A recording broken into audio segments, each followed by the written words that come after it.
Welcome to Color Country Politics, where we discuss all the important political issues facing Iron County, Utah.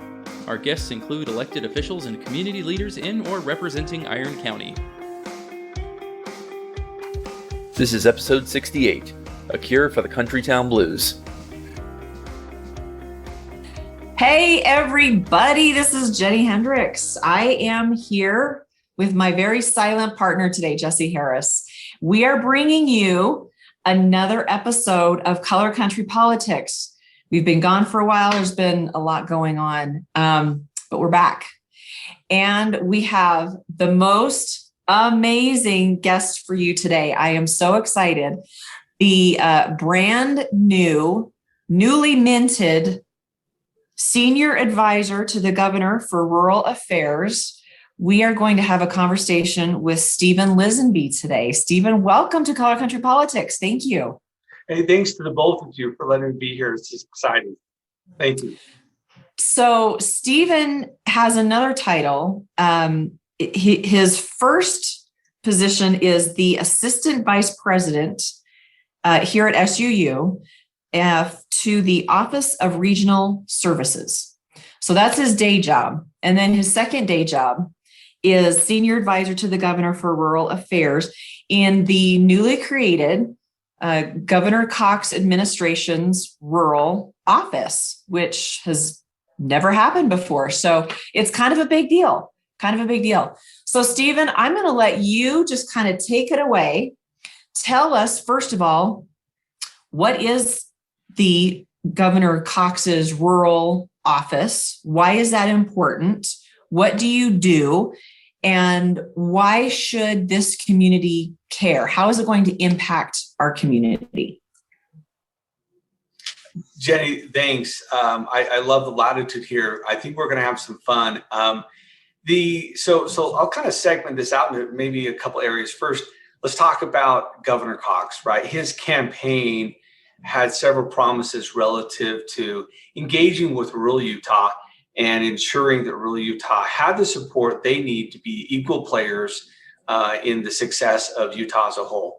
And we've seen that over the last several years. Utah has continued to thrive and grow, while there's some rural communities that have not felt that same experience. And specifically, we see how resilient Utah is with how fast we've responded post 2020 and COVID-19, right? Utah's, 2.9, unemployment rate in the middle of the world still going through a pandemic, right? So there's some great things happening, but what does that mean for rural Utah?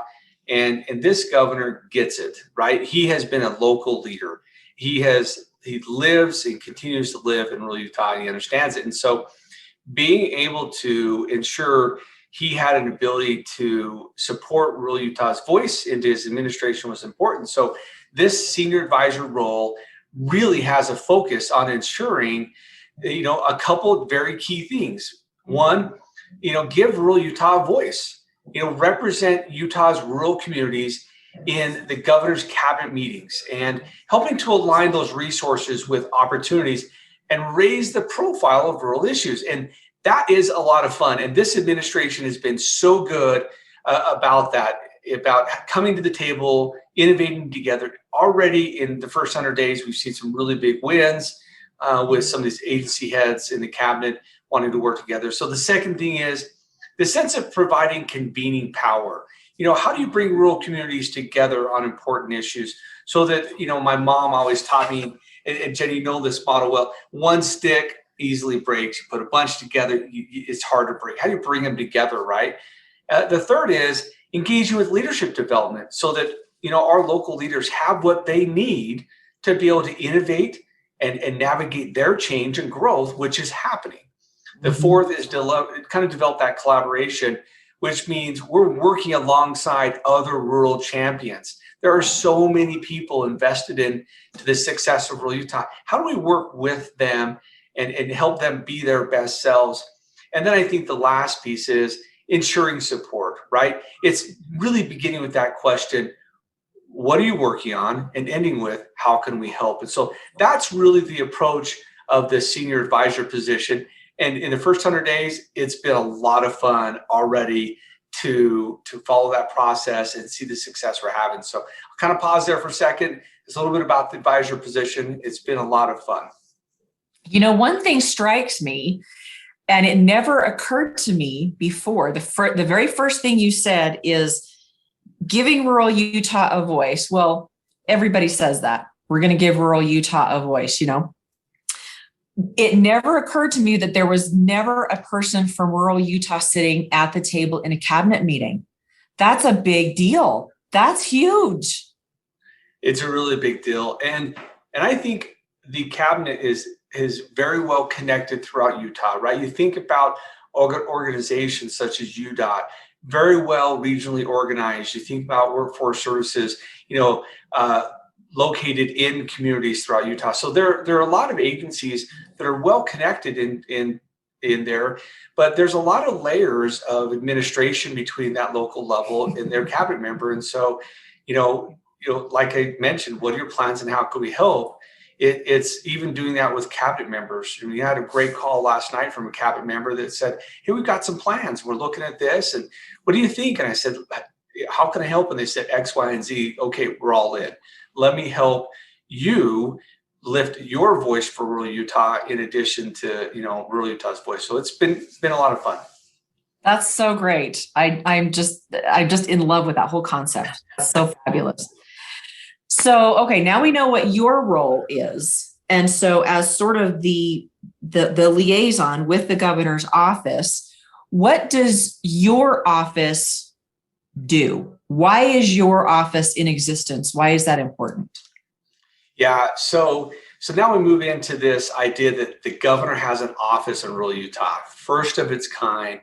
And, once I was identified as the individual to be the senior advisor and the governor had already been, looking at options for rural Utah, there were a few things that really just worked out pretty quickly and very naturally where, let's put the governor's office right here where I'm at. And it's so exciting. Cedar City has a long history of being the crossroads of rural Utah. Southern Utah University has hosted the Utah Rural Summit, which was a part of the Utah Center for Rural Life. And if you look back historically, Cedar City has been the center to kind of represent rural Utah for 40 plus years.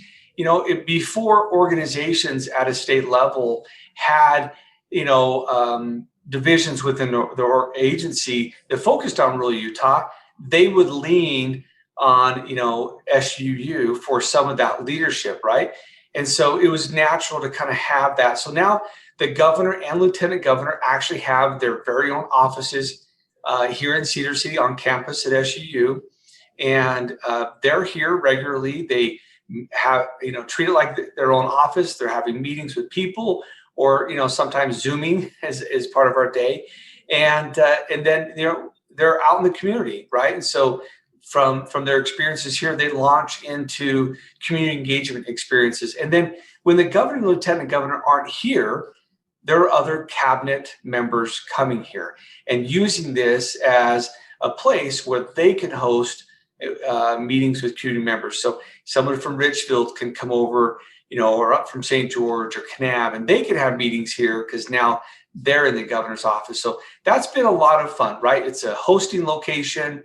It's a different dynamic when you have meetings here and ease of access for individuals to come. So that's been a lot of fun. And it dovetails, like I mentioned, really well into what this community is nationally already as kind of a centerpiece for good examples of how rural Utah can thrive. In fact, just this morning, we saw an article that said, what are the top cities in the United States for businesses and for business growth? And 3 of the top 10 were rural Utah. Number 1 was St. George. Number 2 was Cedar City. And this is the entire U.S. Washington City was on the top 10 as well. So we do things well here. Cedar City, Southern Utah is just a great place for collaboration and small business growth. So anyway, so I saw that article and it blew my mind. I was like, wow, like we're sort of getting like we've been flying under the radar for a long time, and now we're kind of getting the recognition that that I think we've been building for many, many years. I mean, to have Cedar City be number 2 for business startups, I think that was the article, right? Yep. Having to do with business startups. That's just incredible. It's incredible. And I will tell you that I have a lot of clients who move here from other places, and they call me and go, hey, I just went and got a business license. So like, what else? What's my next step? And I'm like, yeah, you're in business now. Congratulations. Business cards, it really is just that it's that cool. And I love that you get to be a part of this, and as people are coming through, that you get to show off the campus, you get to show off the community. It must be such a thrill. It is. And, I always like with the governor, lieutenant governor, to give them access to things that have a regional and more broad impact, right? So, at that level for state leadership, it's important. It's always important to know the individual, but how does that individual connect into the bigger piece, right? So, right here on campus, 2 weeks ago, we had an opportunity to showcase, the STEM Learning and Training Center. And what that does for all of Utah is it helps our high school and other, secondary education and elementary education teachers know how to teach STEM in their classrooms, and then to go over and meet with Utah Center for Rural Health and to see what that does for the 19 rural counties that they have ownership of, and supporting the medical field with all of their placements and growth and medical needs. And so those are 2 entities right here on campus SU that we can just walk over to from our office, have an interaction with, and then go back and have another meeting. So yeah, there's a lot of those examples right here on campus. So cool. Well, let's kind of shift gears a little bit, because I really want to get into, you had brought up, the governor's first 100 days and then the governor's first 500 days. And the planning that's going into executing some of these really big ideas. So let's dive into some of that cool stuff that's happening. I'm really glad you mentioned that. One of the things I really like, there's a lot of things I really like, but one of the things I like about this new administration is they're hungry to be the ones who can outwork everybody else, right? The first 100 days, the focus was very deliberate on moving significant things forward. And that's in the middle of, totally changing developing a vaccine program that could lead the nation, right? And so that by far is the number one priority for the governor right now, is to get more vaccines than demand, so that, anybody who wants access to vaccine can get that. Now we're getting there. Right. And it's exciting to see that. Now, beyond that, the ability to say, all right, if there was no COVID-19, what would those big things be they're working on? And so as part of the governor's transition, there was a lot of things identified that were important. That was pulled in to develop the One Utah roadmap. And how cool is that? One Utah, right? And roadmap, it's action forward, right? And from that developed 6 areas of focus, one of them being rural matters. And that committee was formed. I was asked to chair that and have just the most amazing team, with Brian Steed, who runs Department of Natural Resources, Reg Johnson, who runs Public Lands Policy Coordinating Office, with Tom, who runs Office of Energy, with Craig, who runs, Utah Department of Agriculture and Food. And we've got this very powerful group, and we were asked to focus on kind of 3 areas. One was economic growth and diversification. One was infrastructure. And then the third was this composite group of natural resources, energy, ag, and public lands. Between those 3 areas, we have 23 very specific items that we're focused on. And every one of those items has a project leader dedicated to that. And they have very specific tasks that they're working on that we would like to see accomplished by 100, 200, 300, 400, 500 days, so that we can look back and say, we have moved these things forward in a meaningful way. Let me just give you one example is, we talk about rural broadband. So rural broadband, can be a really large topic. So we got really specific, and we identified that there was some legislation that needed to pass. And that legislation would create, a broadband center, and that it would create a broadband grant process and review committee set up, and that we would need to hire a broadband center director to run that center and work with that review committee on the grants, and then to set up the funding, and then to move forward into more tactical things such as the broadband availability maps and making sure those are updated, and then developing a broadband plan for the state of Utah, and a holistic long-term strategic plan. And so we've got all those very specific line items.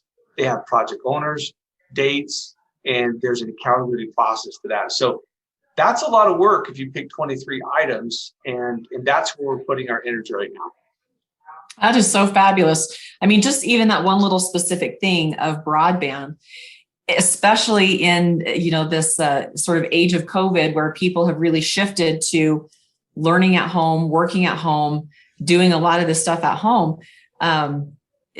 Kids who don't have access to good internet risk being left behind. It creates more opportunities for parents who wish to work from home.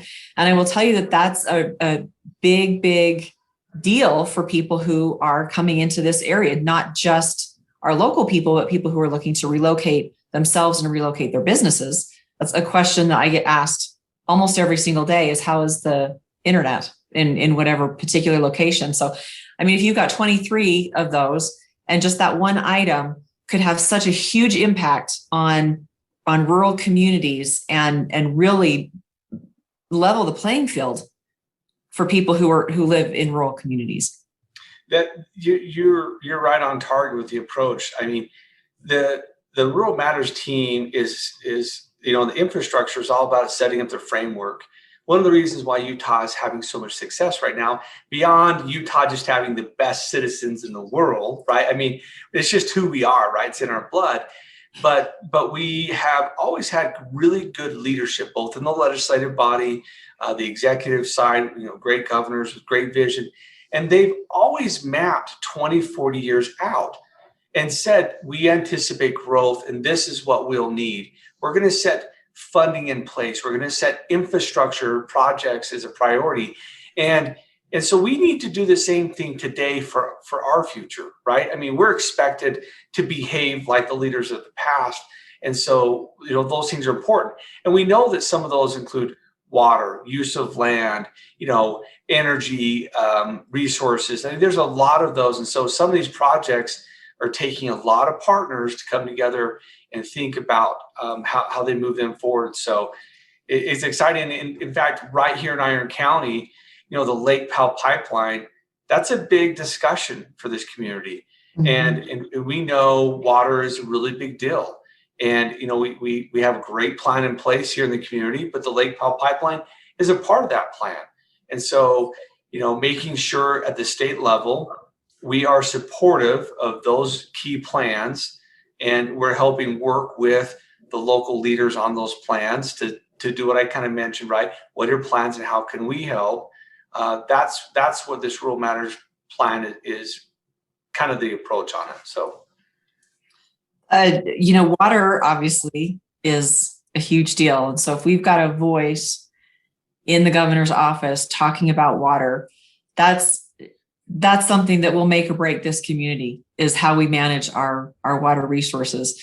And of course, when you're in a rural area like ours, 80%-ish of our water use is agriculture, which is still a huge part of our economy. It's a huge part of our culture. It's a huge part of our history. And it uses a lot of water. So there's a lot of moving pieces there that have to be managed. Yeah, in fact, it was kind of fun as we're talking about the water usage plans and seeing some innovation happen. There's some really good partners. In fact, SUU and USU are in the middle of a partnership right now, right? Where they're looking at different spigot head utilization with different soil types to be able to say, all right, this is a good use and not a good use. And so, I mean, that's happening right here in Iron County, and utilizing different areas of water, right? Whether you reuse certain areas or you access to areas that maybe might be too hard to treat for potable water, but you could treat them in such a way that they could be used for agriculture. Those are all things that are moving forward. You just have to keep them well connected so we're all working together, because at some point all of these things go back to some type of state legislation or funding or policy piece. Once the innovation happens, you've got to readjust policies, readjust funding. And so keeping in touch with all of that along the way, rather than just saying, hey, wait a minute, now there's this great new thing and we haven't been kept up to speed. We just don't want to be like that. We want to be with the partners, really aware of what's going on. I think that is a really unique approach, talking about how you're developing solutions, putting together a plan, and then taking it to the legislature, sort of, instead of waiting for the legislature to hear that there's an issue and then trying to put a committee in place and a study in place, to solve that problem, whatever that problem may be. What I hear you saying is that you're identifying these issues first, you're coming up with some solutions, and then you're taking it to the legislature and say, hey, here's sort of the plan. We need this funding. We need this law passed. We need this other one repealed maybe. And you're kind of putting together the framework and handing it to them. Is that accurate? Well, so I'm learning a little bit for sure right now. I think Governor Coxs is brilliant. Lieutenant Governor Henderson, both brilliant in a couple very specific ways that I want to mention here. One is they don't work in an isolation mode, right? They work in collaboration mode. So, I came into this team, just kind of eyes wide open, here to help.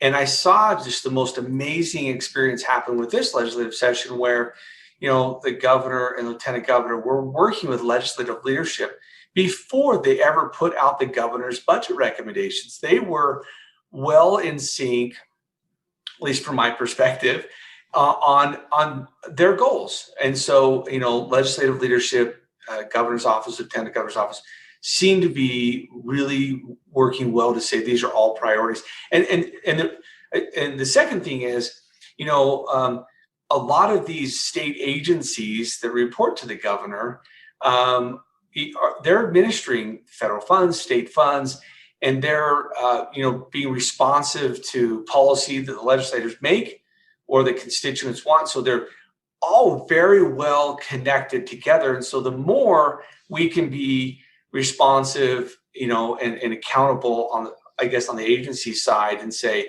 yep, we're seeing this. How would you like to work together, legislators? I think it just makes for a better winning model.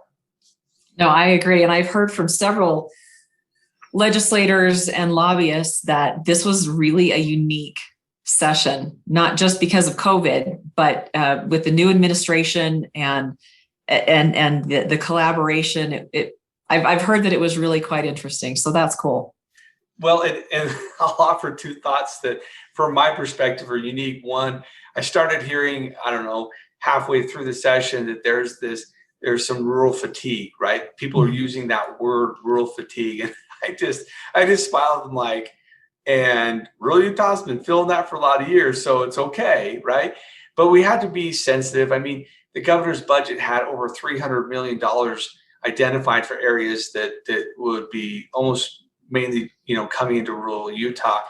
And so that's a lot of money, right? That's a lot of money. And so there is some sensitivity to say, are we being deliberate, purposeful?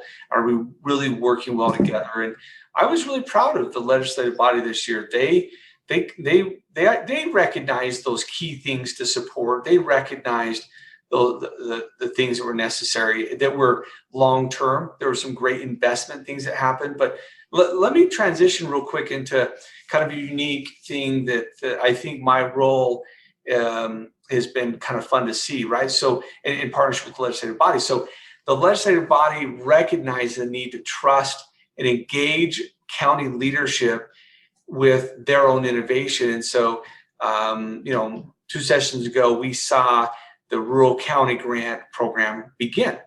And it gave every county an opportunity to create a committee, an economic development committee, and to come up with what they would use it for, and to be purposeful. And then they could use those funds to move those things forward. Now, that got hit with COVID, right? COVID came in, and so they kept the money there, but it was about half as much. And so this last session, they brought those funds back up to a higher level. And the reason I'm bringing this specific example up is because county leaders really know what's going on in their community. And everything I've been hearing from the governor is, you've got to trust the local leaders. We want to empower them.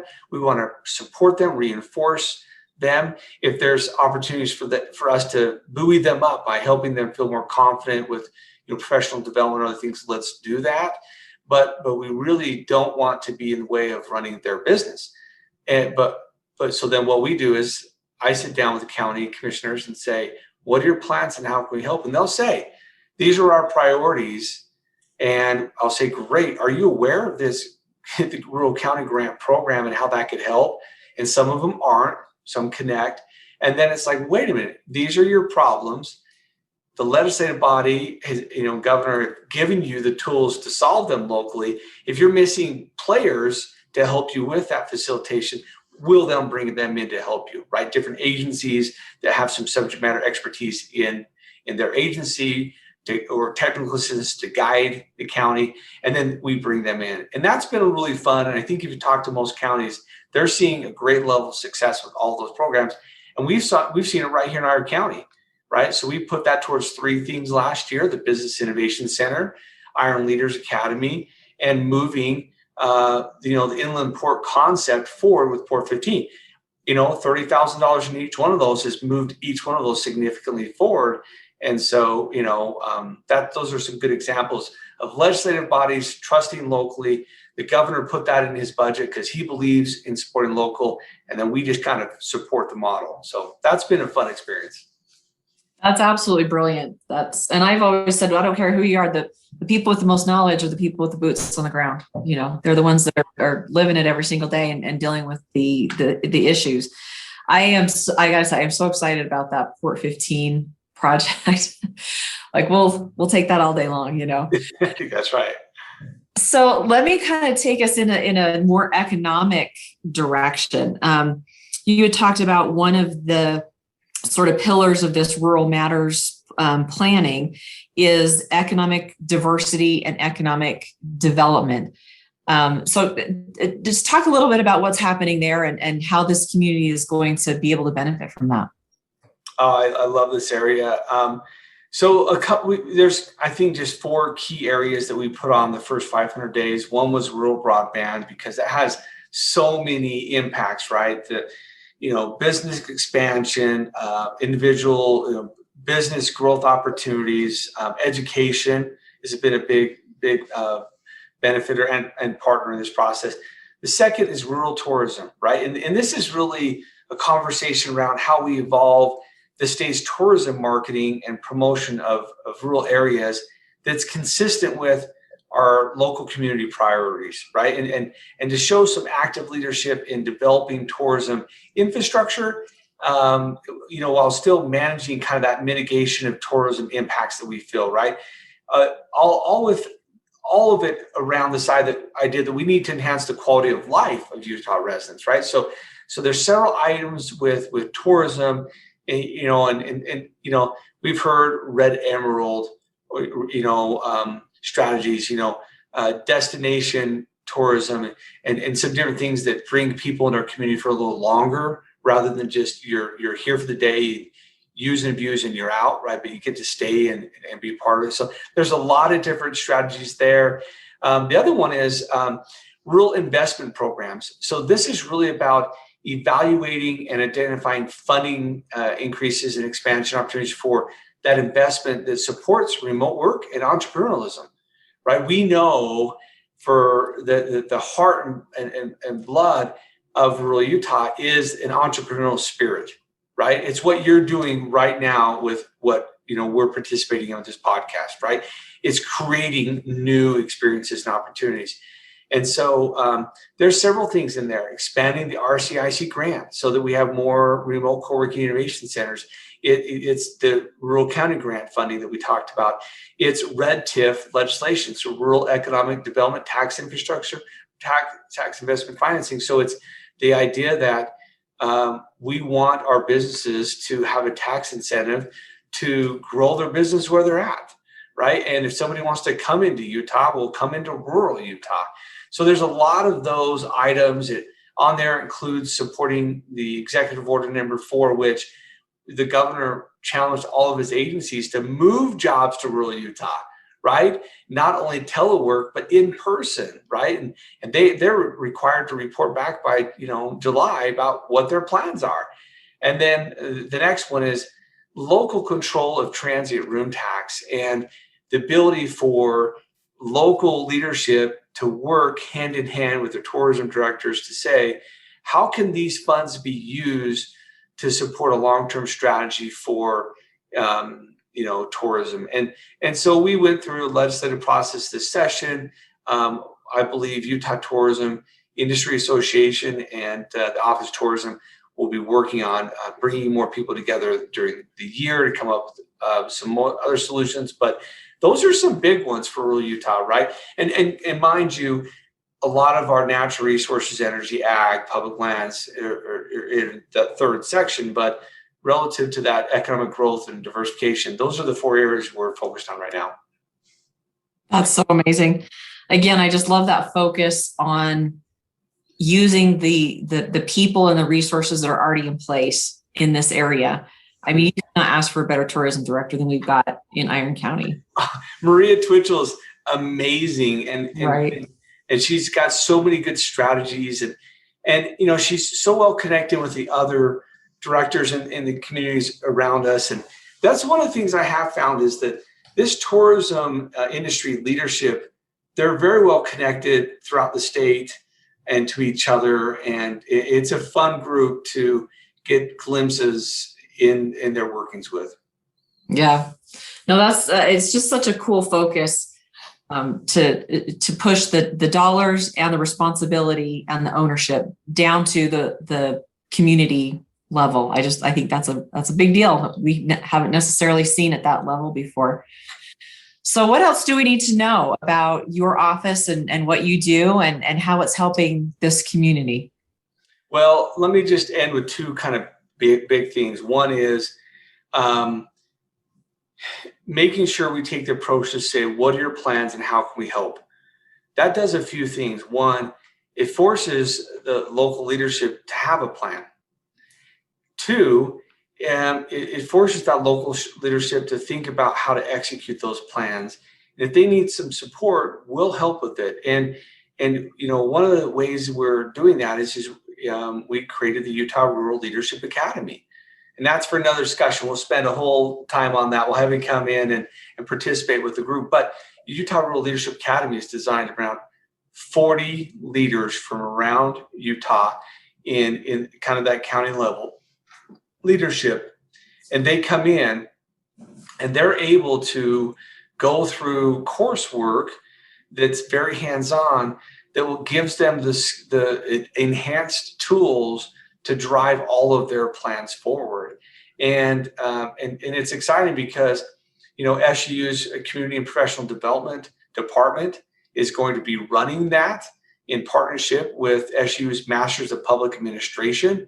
And so participants end up getting 9 credits towards an MPA. I mean, that's a third of your master's degree. And so then who wouldn't want to continue on? So then what happens over time? You have an increasingly educated leadership across all of Utah, especially in rural, that now raises the bar on their ability to be successful, right? And so again, it comes back to what are your plans? How can we help? And then us doing things to help them get there to that. That's the first thing I was going to share. The second thing is the Utah Rural Summit has been a really big part of this community for a long time. And I don't know if you saw it yesterday. We shipped out a hold the date announcement, but we're moving into renaming that the One Utah Summit. and it will always be known as, secondary tagline, the 34th Utah Rural Summit. But what's interesting is the summit up north will also be called the One Utah Summit, right? The Governor's Economic Summit. So you've got two of these experiences bookending, and it brings more people together. And historically, rural Utah has had a seat at a table, but it's been a little questionable about which table it's been at. I'm a little cautious to share this story, but it's a little humorous, and we can be funny about this for a moment.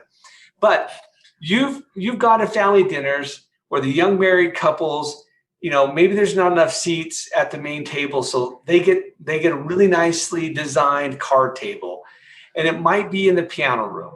And we're going to make it special. They got a special menu, and want to make them feel good. But the reality is, they're in a separate room for the meal, so they're not a part of those conversations. We just want all of Utah to be the same table, having the same conversations. That's how we move forward. That's how we drive change, and that's what this concept is about. Is raising the voice so we're all on the same table. Creating from not just the rural summit. This is the One Utah Summit. We're all at the same table. Of course, our focus will be on those leading efforts for rural support, but it changes the mindset.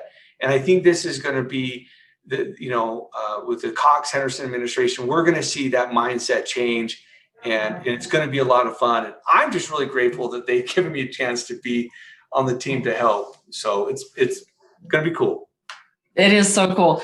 And give us that date for the One Utah Summit. So October 4th will be a kickoff social. The 5th, Tuesday the 5th, is the actual main day event. And then Wednesday, the 6th, will be kind of a learn and work, launching the Rural Leadership Academy, and having some boards and commissions stick around and enjoy the community. Okay. I've been to that for the last several years, and it is an event not to be missed. So put that on your calendar, everybody. It is just an incredible event. There is so much information that is packed into all of these sessions, and it's just an amazing thing to have, especially, and again, an opportunity to kind of show off our community and show off SUU and to some influencers. It's really a neat thing. And you did such a fantastic job last year. It was just absolutely amazing. So, all right, we are going to let you go because you have a lot going on. Stephen Lisonbee, thank you so much for giving us this time. I am just so excited and so fascinated with this effort to sort of raise the bar in rural Utah. I'm so grateful for your time, and thanks for coming. And we'll have you back because there's several topics there that we could probably explore some more. Anytime, it works. And thank you for hosting. This has been great. Thank you. All right, everybody. This is Jennie Hendricks with my very silent co-host today, Jesse Harris. This has been Color Country Politics, and we'll see you next time.